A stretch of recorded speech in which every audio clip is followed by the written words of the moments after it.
नैंडो ने भूख की वजह से कहा कि अगर उसे लाशों का मांस खाना पड़ा तो वह खा लेगा और इस पर सभी लोगों के बीच बहस छिड़ गई। समय के साथ उनकी भूख इतनी बढ़ गई कि वह जूते के फीते और सिगरेट्स तक खाने लगे। इस कहानी की शुरुआत होती है 13 अक्टूबर 1972 को, जब यूरिक की रग्बी टीम एक खास मैच के लिए एरोप्लेन से चिल्ले जा रही थी। उनमें से ज्यादातर लोग पहली बार देश से बाहर जा रहे थे, इसीलिए काफी खुश थे। कुछ के तो परिवार वाले भी उनके साथ आए थे। उड़ान भरने के कुछ समय बाद जब वो चिले और अर्जेंटीना के बीच मौजूद एंडस पहाड़ों के ऊपर से उड़ रहे थे तो अचानक से उनका प्लेन हिलने लगा। जल्द हीट एम्बुलेंस बढ़ गई और उनका प्लेन नीचे जाने लगा। फिर भी पायलट्स ने उस खतरनाक तूफान से प्लेन को निकालने की कोशिश की। जल्द ही अंदर की सारी चीजें इधर उधर गिरने लगी, पर तभी अचानक प्लेन एक पहाड़ से टकराकर 2 हिस्सों में टूट गया। एक खिलाड़ी तो पिछले हिस्से के साथ बाहर ही उड़ गया और कुछ ही पलों में सामने का हिस्सा भी बर्फ में जा टकराया। इससे सभी लोग जोरदार तरीके से आगे जाकर टकराए, जिससे कई लोगों की मौके पर ही मौत हो गई। कुछ समय बाद जो लोग बिल्कुल ठीक थे उन्होंने बाकी प्लेन के अंदर फंसे हुए लोगों को निकाला। उनके चारों ओर खून ही खून था, पर सबने एक दूसरे को शांत करने की कोशिश की। 2 लड़के पायलट के पास गए, पर उसने भी जल्द ही दम तोड़ दिया। जल्द ही रात भी हो गई और तापमान तेजी से गिरने लगा, इसीलिए वह सब बैग्स और लाशों से प्लेन का छेद बंद करके अंदर छुप गए। इस हादसे से कुछ लोग बहुत गहरे सदमे में थे, तो बाकियों ने उन्हें जैसे तैसे सहारा दिया। जब सुबह हुई तो उन्होंने देखा कि 3-4 और लोग ठंड की वजह से मर गए थे। अब तूफान थम चुका था, इसीलिए वह बाहर निकले, पर वहां बर्फ की चादर के सिवा कुछ नहीं था। फिर उन्होंने यहाँ जिंदा रहने के लिए सारा प्लेन खाली करके सबके सोने की जगह बनाई और फिर जख्मी लोगों को धूप में लेटा दिया। फिर उन्होंने सारे बैग्स की छानबीन करके खाना और जरूरी चीजें इकट्ठा की। इसके बाद सारी लाशों को बाहर इकट्ठा करके उन्हें बर्फ से ढक दिया गया, ताकि वह सड़े ना। पहले ही दिन उनमें से 11 लोग मारे जा चुके थे और एक लड़का तो बेचारा हवा में ही उड़ गया था। सब कुछ संभाल कर वह कुछ खाने बैठ, पर वो जानते थे कि यही खाना उन्हें न जाने कितने दिनों तक चलाना होगा। तभी अचानक उनके ऊपर से एक प्लेन उड़ा तो वो सब मदद के लिए चिल्लाने लगे, पर इसका कोई फायदा नहीं हुआ। खैर, दूसरी रात को वो लोग ज्यादा से ज्यादा कपड़े पहनकर प्लेन के छेद को बैग से ढककर सो गए। फिर तीसरे दिन आखिरकार नैंडो नाम के एक लड़के को होश आ गया और बाकियों ने उसे इस हादसे के बारे में बताया। उसकी हालत बेहद खराब थी, पर फिर भी वह रेंगता हुआ अपनी बहन के पास गया। जब नैंडो ने अपनी माँ के बारे में पूछा तो बताया गया कि उनकी तो मौत हो चुकी है। बाद में उन्होंने बर्फ को पिघलाकर पानी बनाया, साथ ही उन्होंने जमीन पर बैग से एक्स बना दिया, ताकि जो भी उसे देखे समझ जाए कि उन्हें मदद की जरूरत है। बाद में एक और प्लेन आया और उन्होंने खूब हाथ पैर मारे, लेकिन कोई फायदा नहीं हुआ। अगले दिन फिर से एक प्लेन आया, पर वह काफी दूर था, जिसका मतलब यह था कि सरकार को अभी पता नहीं है कि वह हैं कहां पे, और इसीलिए वो उन्हें अलग अलग इलाकों में ढूंढ रहे हैं। फिर उन्हें याद आया कि प्लेन के पिछले हिस्से के अंदर बैटरीज थी, शायद उनकी मदद से प्लेन का रेडियो सिस्टम चलाया जा सके। इसीलिए वह सब उस हिस्से को ढूंढना चाहते थे। जल्द ही उन्होंने कांच और लेदर से गूगल्स बनाए और 4 लड़के पहाड़ की ओर निकल गए। जब वह थोड़ी दूर पहुंचे तो उन्होंने देखा कि क्रैश वाली जगह बर्फ की वजह से दिख ही नहीं रही थी और इसीलिए शायद उन्हें बचाने के लिए कोई नहीं पहुंच पाएगा। तभी वहां बर्फ खिसकने लगी और उन्होंने वापस लौटने का फैसला किया। इसी तरह दिन बीते और 1 हफ्ते बाद सारा खाना खत्म हो गया। उस इलाके में कोई जानवर या पौधे नहीं थे, इसीलिए उन्होंने पत्थर पर जमी हुई काई को खाने की कोशिश की, लेकिन उसका स्वाद जहर से कम नहीं था। तब नैंडो ने भूख की वजह से कहा कि अगर उसे लाशों का मांस खाना पड़ा तो वह खा लेगा, और इस पर सभी लोगों के बीच बहस छिड़ गई। समय के साथ उनकी भूख इतनी बढ़ गई कि वह जूते के फीते और सिगरेट्स तक खाने लगे। फिर 8वें दिन नयंडो की बहन की मौत हो गई और कोको ने अपने माँ बाप के लिए एक खत लिखा। अगले कुछ दिनों तक वहाँ कई बर्फीले तूफान आए, मगर उन्होंने प्लेन में छिपकर अपनी जान बचाई। पर 21वें दिन तक कुछ लोग तो भूख के मारे पागल से होने लगे, तो आखिरकार बाकियों ने उन्हें लाशों का मांस खाने की इजाजत दे दी। फिर वह बाहर गए और कांच से मांस काट कर खाने लगे। यह देखकर कुछ और लोगों ने भी अपना मन बदल लिया। आखिरकार उनमें से सिर्फ 5 लोग ऐसे बचे जिन्होंने नरभक्षी बनने से बढ़िया मरना सही समझा। फिर अगले दिन उन्होंने लाशें दूर ले जाकर काटनी शुरू की, जिससे बाकियों को तकलीफ ना हो। कुछ समय बाद उन्हें बर्फ में एक सूटकेस मिला जिसमें एक रेडियो निकला। फिर उन्होंने जुगाड़ से एंटीना बनाया और रेडियो सुना, तो पता चला कि सरकार ने उन्हें ढूंढने के लिए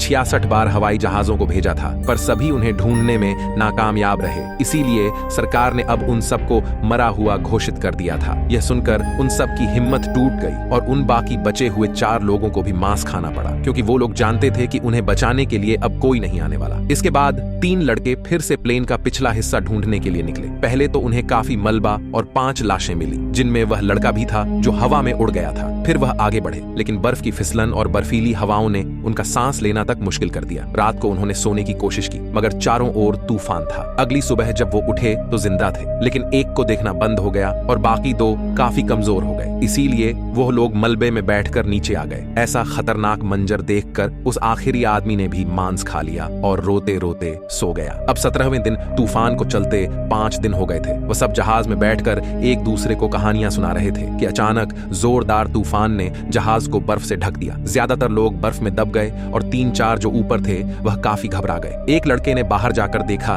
कि तूफान बढ़ता ही जा रहा था। फिर उन्होंने पूरी ताकत से बर्फ खोदकर अपने दबे हुए साथियों को बाहर निकाला। उन्हें बर्फ को पिघलाने के लिए उसके ऊपर पेशाब करना पड़ा। बहुत संघर्ष के बाद आखिरकार सब बाहर आ गए, लेकिन एक औरत इतनी नीचे दबी हुई थी कि वह बेचारी वहीं मर गई। तभी उन्होंने एक अजीब आवाज सुनी और वह समझ गए कि तूफान का जोरदार झटका फिर से आने वाला है। भयंकर तूफान की वजह से एक बार फिर से कुछ लोग बर्फ के नीचे दबकर मर गए। बचे हुए लोगों ने सांस लेने के लिए फिर से बर्फ को खोदा, पर उनकी हिम्मत अब टूट रही थी। बाद में उन्होंने हौसला करके 8 लाशों को इकट्ठा किया। 18वें दिन पर उन्हें दबे हुए 2 दिन हो चुके थे। अब उनके पास बिल्कुल खाना नहीं बचा था, तो वह समझ गए कि उन्हें क्या खाना पड़ेगा। लेकिन यह उनके लिए बिल्कुल भी आसान नहीं था, क्योंकि इसके अंदर उनके दोस्त, भाई बहन, रिश्तेदार थे। इससे नुमा नाम के एक लड़के को बहुत गुस्सा आया और वह खिड़कियां तोड़ने लगा। जिससे हुआ तो कुछ नहीं, बस कांच उसकी टांग में घुस गया, लेकिन वह रुका नहीं और लगातार खोदता रहा। आखिरकार 20वें दिन उन्होंने एक छेद बना लिया, जिससे बचे हुए लोग बाहर आ गए। कुछ पलों के लिए उन्होंने जिंदा होने की खुशी मनाई और फिर प्लेन से बर्फ हटाने में जुट गए। नमा ने देखा कि उसकी टांग में कट था, पर बर्फ ने उसके पैर को सुन्न कर दिया था। धीरे धीरे मौसम बदला और उन्होंने प्लेन को बाहर निकाल ही लिया। अब उन्होंने फिर से कुछ लोगों को मदद ढूंढने के लिए भेजने का सोचा, लेकिन अब भी पहाड़ की उन बर्फीली रातों का सामना करने का उनके पास कोई रास्ता नहीं था। आखिरकार उन्होंने कुछ दिन तक मौसम ठीक होने का इंतजार करने का फैसला किया। फिर 34वें दिन सूरज निकला, लेकिन जो लोग पहली बार पहाड़ पर गए थे वह अब तक बीमार थे। कोको के फेफड़ों में पानी भर गया था, लेकिन CPR से भी कोई फर्क नहीं पड़ा और कुछ दिनों बाद वह भी चल बसा। बाद में उन सब ने मिलकर उसकी लाश बाहर निकाली और उसका लिखा हुआ लेटर संभाल कर रख लिया। 66वें दिन मौसम खुल गया, इसीलिए रॉबर्टो नाडो, टिंटिन और नुमा काफी सारे कपड़े पहनकर मदद की खोज में निकल पड़े। पर अचानक से नुमा बेहोश होकर गिर पड़ा और बाकियों ने देखा कि उसकी टांग का जख्म काफी गहरा हो गया था। उन्होंने नुमा को वापस ले जाने का फैसला किया, मगर नुमा ने कहा कि मैं खुद लौट जाऊंगा, तुम आगे बढ़ते रहो। नुमा बड़ी मुश्किल से वापस पहुंचा और वहां जाते जाते वह इतना थक चुका था कि पहुंचते ही बेहोश हो गया। जल्द ही मदद ढूंढने निकले। 3 लोग एक बड़ी खबर के साथ लौटे। उन्हें प्लेन का पिछला हिस्सा मिल गया था और अपने बाकी साथियों की मदद से वह बहुत सारे साफ कपड़े, रम की बोतल, सिगरेट्स और चॉकलेट्स भी ले आए। उन्हें कुछ बैटरीज भी मिली, जिसे प्लेन के रेडियो में डालकर उन्होंने कुछ सिग्नल भेजे, पर कोई जवाब नहीं आया। धीरे धीरे कुछ और दिन बीते, लेकिन कोई बाहर नहीं निकला, क्योंकि बाहर की कड़ाके की ठंड से उनकी हड्डियां तक कांप गई थी। नुमा का जख्म भी उसके पूरे शरीर में फैल रहा था। प्लेन में मिला खाना काफी नहीं था, इसीलिए वह लाशों की हड्डियों पर लगे मांस को खाने लगे। अब तक उन बेचार को इसकी आदत हो गई थी। नुमा जानता था कि उसके पास ज्यादा समय नहीं है, इसीलिए उसने खाना बंद कर दिया ताकि बाकी सबके लिए ज्यादा खाना बच सके। उन्होंने फिर से रेडियो जोड़ने की कोशिश की, मगर तारों में शॉर्ट सर्किट हो गया। फिर उन्होंने गुस्से में प्लेन पर सभी जिंदा लोगों का नाम लिखा और प्लेन के नए हिस्से में चीजें ढूंढने निकले। इस बार उन्हें वाटरप्रूफ कपड़ा मिला, जिसे जोड़कर उन्होंने स्लीपिंग बैग बनाए। फिर उन्होंने छोटे रेडियो पर खबर सुनी कि क्रैश के 70 दिन बीत जाने के बाद भी अब एयरफोर्स उन्हें ढूंढने के लिए एक आखिरी प्लेन भेज रही है। तब कुछ लोगों ने कहा कि उन्हें यही इंतजार करना चाहिए और कुछ ने कहा कि भाई यहाँ पर कुछ नहीं दिखने वाला, किसी को कुछ तो उन्हें मदद मांगने के लिए ऊपर की तरफ जाना ही होगा। खैर, बाद में उन्होंने पक्षियों की आवाजें निकालकर मन बहलाया और एक कैमरे से तस्वीरें खींची। उस रात नुमा ने एक गंभीर आवाज में कहा कि देखो दोस्तों, जब मैं मर जाऊं तो मुझे खा लेना। अगर तुम सब में से एक भी जिंदा बच गया तो मेरी मौत जाया नहीं जाएगी। उसके हाथ में एक कागज था जिस पर लिखा था कि दोस्तों के लिए जान कुर्बान करके वह अमर हो गया है। उसके शब्द सुनकर रॉबर्टो नाडो और टिंटिन जोश से भर गए और वह सब फिर से मदद ढूंढने के लिए निकल पड़े। नया स्लीपिंग बैग और काफी सारा मांस लेकर वह चल पड़े। इस बार उन्होंने किसी भी तरह बर्फीले पहाड़ को पार करके चिल्ले तक पहुंचने के बारे में सोच लिया था। रात को काफी तेज हवाएं चलने लगी, इसीलिए वह बर्फ में गड्ढा खोदकर स्लीपिंग स्लीपिंग बैग में सो गए। आखिरकार सुबह उठकर वह पहाड़ की चोटी तक पहुंच ही गए, लेकिन उन्होंने देखा कि उनके सामने अभी भी सैकड़ों किलोमीटर का रास्ता बाकी था। तब एक बार को तो उन्होंने वापस लौटने के बारे में सोचा, लेकिन अब उनके पास इतना खाना नहीं था। लेकिन फिर टिंटिन ने वापस जाने का फैसला किया ताकि रॉबर्ट और नाडो आगे बढ़ सकें, क्योंकि अगर सिर्फ 2 लोग खाना खाते हुए आगे बढ़ेंगे तो ज्यादा दूर तक जा पाएंगे। उनका सफर मुश्किलों से भरा हुआ था, पर काफी देर चलने के बाद आखिरकार वह नीचे आ गए, जहां बर्फ कम थी। आखिरकार उनकी मेहनत रंग लाई, क्योंकि जल्द ही उन्हें साफ पानी की नदी मिल गई। तभी अचानक उन्हें घोड़े पर एक आदमी दिखा तो वह खुशी से पागल हो गए। वो आदमी उनकी बात को समझ नहीं पा रहा था, इसीलिए उसने उनकी तरफ एक पेंसिल और कागज फेंका और फिर उन्होंने अपनी पूरी कहानी लिखकर उससे मदद मांगी। वो आदमी उस कागज को लेकर शहर में अफसर के पास पहुंचा और बहुत जल्द एयर रेस्क्यू सर्विस को खबर दी गई। फिर वह आदमी